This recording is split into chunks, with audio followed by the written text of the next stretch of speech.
इस वक्त की बड़ी खबर जो दिल्ली से आ रही है। दिल्ली में जन सुनवाई चल रही थी और वहां पर मुख्यमंत्री पर एक व्यक्ति ने हमला किया है। दिल्ली की मुख्यमंत्री रेखा गुप्ता पर हमला किया गया। उसके बाद इस व्यक्ति को पुलिस ने तुरंत हिरासत में लिया है। 35 वर्षीय ये शख्स बताया जा रहा है जिसने हमला किया है। आरोपी शख्स अपने साथ कुछ पेपर लेकर आया था। जन सुनवाई के दौरान सीएम पर हाथ उठाया गया और फौरन पुलिस ने आरोपी को कस्टडी में ले लिया है। अब इसके बाद पूछताछ जिससे की जा रही है कि आखिर इसकी मंशा क्या थी, ये व्यक्ति, इसका बैकग्राउंड क्या है और आखिर किस इरादे से यहाँ पर यह आया था। जो चश्मदीद हैं उनकी तरफ से भी प्रतिक्रियाएं जो सामने आई हैं उसमें उन्होंने बताया कि ये किसी सुनवाई में अपनी समस्या को बताने की तरह यहाँ पर अंदर दाखिल हुआ बाकी लोगों की तरह, और उसने जब मुख्यमंत्री के करीब ये पहुंचा तब उन पर हमला इस व्यक्ति ने यहाँ पर कर दिया। तो ये हैरान करने वाला मामला दिल्ली में सामने आया है, जिसके बाद अब इस मामले की तफ्तीश की जा रही है। मुख्यमंत्री की सुरक्षा को भी बढ़ाया गया है। मुख्यमंत्री आवास पर आला अधिकारी पुलिस के पहुंचे हैं और तमाम एंगल से इस मामले की जांच अब यहां पर की जा रही है। हालांकि जो राजनीतिक प्रतिक्रियाएं आई हैं, अब बीजेपी इस मामले में एक राजनीतिक साजिश की तरफ भी इशारा यहां पर कर रही है, लेकिन तमाम चीजें अब पुलिस की जांच पर निर्भर करती हैं, इसके व्यक्ति के बैकग्राउंड पर निर्भर करती हैं, जिससे बहुत सारी चीजें अब यहां पर सामने आना बाकी है कि आखिर इसने यहां पर ऐसा क्यों किया। मुख्यमंत्री साप्ताहिक सुनवाई करती हैं और उसी दौरान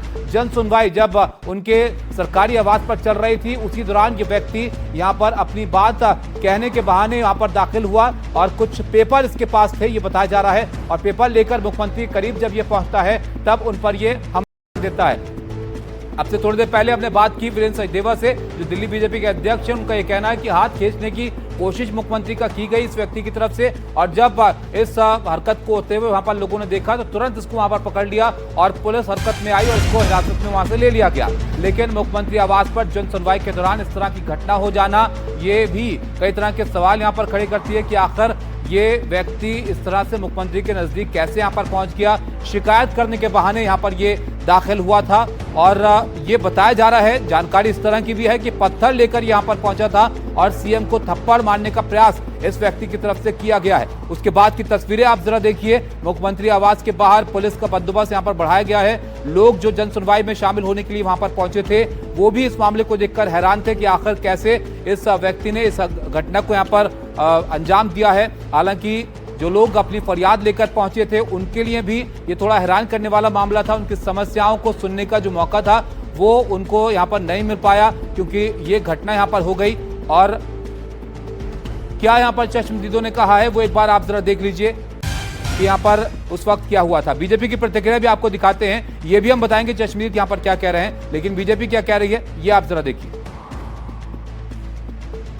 मुख्यमंत्री जी के ऊपर जन सुनवाई के दौरान जो हमला किया गया, मैं इसकी कड़े शब्दों में निंदा करता हूं। माननीय मुख्यमंत्री जी दिल्ली की राय दिन चिंता करती हैं और यही विरोधियों की साजिशें हैं। उनसे ये बर्दाश्त नहीं होता कि एक मुख्यमंत्री कितने घंटे पब्लिक के बीच में रहता है, जनता को आमतौर पर मिलते हैं, अपने निवास स्थान पर जिसका दिल करता हो आके मिल सकता है। यही कारण है कि इसके पीछे कोई राजनीतिक साजिश की बू आ रही है। जल्द ही दिल्ली पुलिस इसकी इन्वेस्टिगेशन कर रही है, सारे तथ्य सामने आएंगे। माननीय मुख्यमंत्री जी के ऊपर जन सुनवाई के दौरान जो हमला किया गया, मैं इसकी कड़े शब्दों में निंदा करता हूं।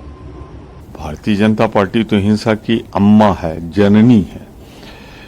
देखना पड़ेगा जब लोग पानी में डूब के आएंगे, जो वादे किए गए थे उखड़ी सड़कों पे चलेंगे, लोगों में गुस्सा है, झूठ भारतीय जनता पार्टी के खिलाफ।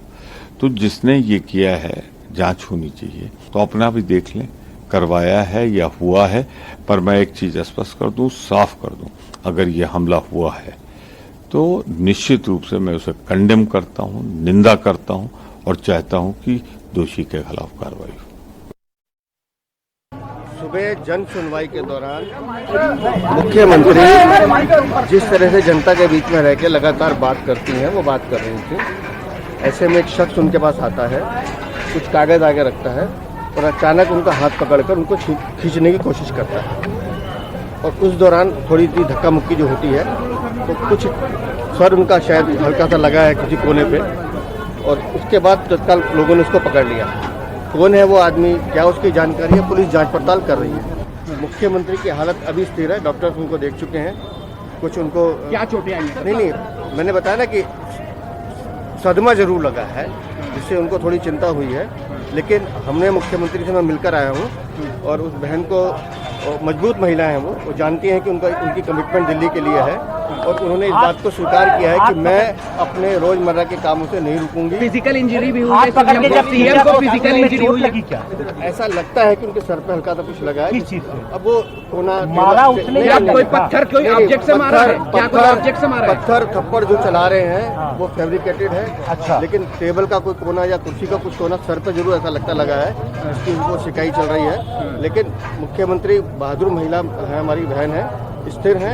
एक बात तो ये है कि राजनीति में इस तरह की घटनाओं का होना निंदनीय है।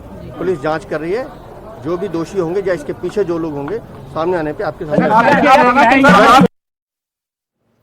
तो आपने देखा, अब इस पर अलग अलग तरह की प्रतिक्रियाएं सामने आ रही हैं। आम आदमी पार्टी का इस पर क्या कहना है? आम आदमी पार्टी नेता आतिशी ने सीएम पर हमले की निंदा की है और यहां पर प्रतिक्रिया देते हुए उन्होंने कहा कि लोकतंत्र में हिंसा की कोई जगह नहीं है। तो अब राजनीतिक प्रतिक्रियाएं भी आना इस पर शुरू हो गई हैं। आतिशी का यह भी कहना है कि दोषियों पर कड़ी कार्रवाई यहां पर होनी चाहिए। आम आदमी पार्टी भी अब इस हमले की निंदा यहां पर कर रही है, लेकिन बीजेपी अपनी तरफ से इस मामले में एक राजनीतिक साजिश की भी अंदेशा जता रही है। हालांकि क्या हुआ, क्या इसकी मंशा थी, तो पुलिस जांच में यहां पर सामने आएगा। लेकिन मुख्यमंत्री पर हमला हुआ है, ये बड़ी खबर है और मुख्यमंत्री आवास पर जन सुनवाई के दौरान यह हमला हुआ है, जब वो लोगों की समस्याएं सुनने के लिए वहां पर मौजूद थी और उसी में से एक व्यक्ति आता है और उन पर यहां पर हमला करता। मुकेश हमारे साथ हैं।